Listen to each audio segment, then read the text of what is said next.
नमस्कार विद्यार्थी मित्रांनो, नुकतीच शिक्षक भरती पोर्टल तर्फे आपल्याला एक नवीन अपडेट रिसीव्ह झाली आहे। या अपडेट मध्ये सांगितलेलं काय आहे तर कोल्हापूर जी जिल्हा आहे त्या झेडपीच्या जागा आहे त्या थोड्याफार वाढलेल्या आहे आणि या जागा कोणासाठी वाढलेल्या आहे त्याच्यासाठी हा व्हिडिओ शेवटपर्यंत बघा। ठीक आहे, चला आता या अपडेट मध्ये सांगितलेलं काय आहे तर ही अपडेट नुकतीच आलेली आहे बघा 10 तारखेला। याच्यामध्ये सांगितलेलं काय आहे तर बघा, पहिला मुद्दा काय म्हणतो की पवित्र पोर्टल सध्या स्वप्रमाणपत्र पूर्ण असलेल्या उमेदवार म्हणजे 1,70,000 उमेदवारांनी स्वप्रमाणपत्र केलेलं आहे। त्याच्यापैकी जर विचार केला तर 9 तारखेपर्यंत 82,871 आणि मुलाखतीसह 63,054 विद्यार्थ्यांनी जे आहे जनरेट केलेले आहे आपले प्रेफरन्सेस। त्याच्या व्यतिरिक्त अजून काय झालेलं आहे तर आज सकाळी 7 वाजेपर्यंत मुलाखतीशिवाय 87,000 विद्यार्थ्यांनी त्या ठिकाणी प्रेफरन्स स्वतःचे जनरेट केले आहे आणि 68,000 विद्यार्थ्यांनी त्या ठिकाणी मुलाखतीसह संस्थांचे जे प्रेफरन्स आहे ते जनरेट केलेले आहे। ठीक आहे, ही एक महत्वाची अपडेट आहे, परंतु याच्यापेक्षा महत्वाचं दुसरा पॉइंट आहे ज्याच्यामध्ये सांगितलेलं काय आहे। चला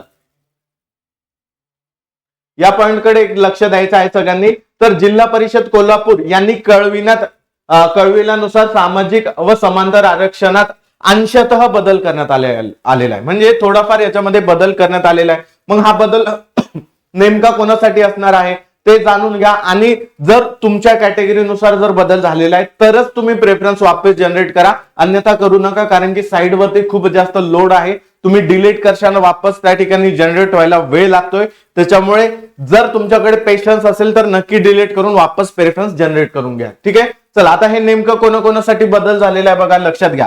एक्झिस्टिंग म्हणजे याच्या आधी काय होतं तर ईडब्ल्यूएसच्या वुमनची एक जागा होती जी की आता बदलून झालेली आहे 20 जागा। जर विचार केला एक्स सर्व्हिसमॅनची एक जागा होती जी आता बदलून 10 जागा झालेल्या आहे। अंशकालीनच्या 0 जागा आधी होत्या ज्या आता 7 झालेल्या आहे।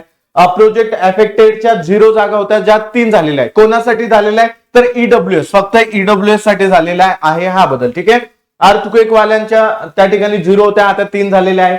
स्पोर्टमॅनच्या पण 3 जागा त्या ठिकाणी ऍड झालेल्या आहेत। अदरच्या 24 जागा अशा मिळून एकूण तुम्हाला आधी 5 दाखवत होता ईडब्ल्यूएसच्या, आता 68 जागा ईडब्ल्यूएसच्या वाढलेल्या आहे। ईडब्ल्यूएसच्या उमेदवारांसाठी या ठिकाणी फार जास्त महत्वाची संधी असणार आहे।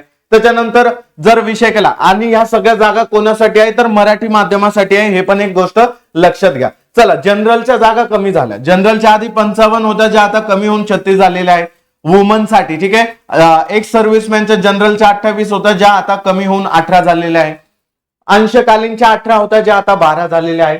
प्रोजेक्ट अफेक्टेडच्या 9 होत्या ज्या आता कमी होऊन 6 झालेल्या आहेत। अर्थक्वेक अफेक्टेडच्या 4 होत्या ज्या कमी होऊन 2 झालेल्या आहेत। आणि अशा जर एकूण मिळून स्पोर्टमॅनच्या 9च्या 6 झाल्या, अदरच्या 61च्या जागी आता 41 हा कमीपणा आलेला आहे जनरलच्या जागेमध्ये, म्हणजे 184 वरून जनरलच्या जागा 121 झालेल्या आहे। ठीक आहे, त्याच्यानंतरचा जर बदल लक्षात घेतला तर एसटीच्या उमेदवारांसाठी बदल झालेला आहे। एसटीच्या पण जागा जर विचारात घेतल्या, वुमनच्या जागा 55 वरनं 61 झाल्या, म्हणजे वाढ या ठिकाणी झालेली आहे। ठीक आहे, चला 27 ज्या होत्या एक सर्व्हिसमॅनच्या 30 झालेल्या आहे, वाढ झालेली आहे। अंशकालीनच्या 18 वरनं 20 जागा झालेल्या आहे, वाढ झालेली आहे। त्याच्यानंतर प्रोजेक्ट अफेक्टेडच्या 9 वरनं 10 जागा झाल्या, वाढ झाली। अर्थक्वेक अफेक्टेड मध्ये काही बदल झालेले नाही, 4च्या 4 होत्या। स्पोर्टमॅन मध्ये पण एक जागा वाढलेली आहे आणि अदर मध्ये त्या ठिकाणी 61च्या 67 झाल्या, म्हणजे टोटल जागा ज्या आहे 183 वरनं 202 ज्या आहे, थोडीफार त्याच्यामध्ये वाढ झालेली आहे एसटीच्या उमेदवारांसाठी। ठीक आहे, तर या आरक्षणामध्ये जर तुम्ही येत असाल तरच तुम्ही त्या ठिकाणी प्रेफरन्स वापस जनरेट करा, अन्यथा तुम्ही याच्यामध्ये जर येत नसेल तुमच्या जागेमध्ये काहीही बदल त्या ठिकाणी होणार नाही। ही पण गोष्ट एक लक्षात घ्या। आता याच्यामध्ये अजून एक महत्वाची गोष्ट आहे जी ते फार वारंवार नमूद करतायत कोणत्याही पत्रकामध्ये, ती म्हणजे ज्या उमेदवारांना ओटीपी मिळत नाहीये त्यांनी नेमकं काय करायचं। मग अशा उमेदवारांना ते वापरत असलेल्या ब्राउझरची हिस्ट्री डिलीट करायची सांगितलेली आहे, कॅशे क्लिअर करा, किंवा त्यानंतर ही समस्या निराकरण होत नसेल तर इनकॉग्निटो मोड मध्ये किंवा प्रायव्हेट मोड मध्ये तुम्ही लॉग इन करा। जर असं पण होत नसेल तर ज्या तुमच्या मित्रांचं लॉग इन ऑलरेडी होत आहे, त्यांच्या मोबाईलवर ओटीपी येत आहे, त्या मोबाईलवरनं किंवा त्या लॅपटॉपवरनं तुम्ही लॉग इन करा, तिथून तुम्हाला नक्कीच ओटीपी येईल। ठीक आहे, तर हे काही तुमचे प्रॉब्लेम आहे आणि 2 दिवस अजून वाढून दिलेले आहे, त्याचं पण लक्षात घ्या। 11च्या जागी 13 तारखेपर्यंत आपल्याला वाढ दिलेली आहे, याचा अर्थ थांबायचा आहे का नाही, शक्य होईल आज उद्या किंवा 1-2 दिवसामध्ये तुम्ही सगळे प्रेफरन्स ऍटलिस्ट विदाउट इंटरव्ह्यूचे जे आहे ते लॉक करून ठेवा.